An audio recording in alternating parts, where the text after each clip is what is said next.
ধৰিবলৈ ক'লে 1.5 মাহ কি পন্থা হাতত ল'ব আগন্তুক পঞ্চায়ত নিৰ্বাচনত?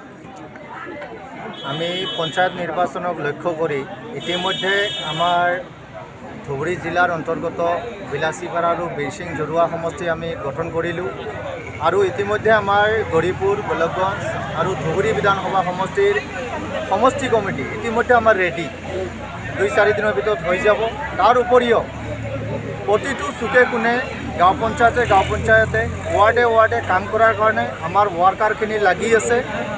আমি আশাবাদী আগন্তুক পঞ্চায়ত নিৰ্বাচনত আম আদমি পাৰ্টিয়ে অন্য ৰাজনৈতিক দলৰ তুলনাত ভাল ৰিজাল্ট দেখুৱাবলৈ সক্ষম হ'ব।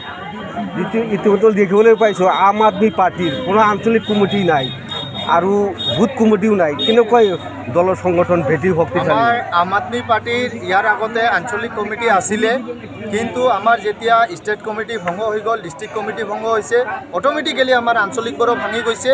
সেই আঞ্চলিকবোৰে এতিয়া আমি ৰিচাবল কৰি নতুনকৈ বনোৱাৰ কাৰণে পৰিস্থিতি আমাৰ ইতিমধ্যে প্ৰায় কমপ্লিট। আমি আঞ্চলিকবোৰ অতি সোনকালে আমি গঠন কৰিবলৈ সক্ষম হ'ম। ঠিক আছে।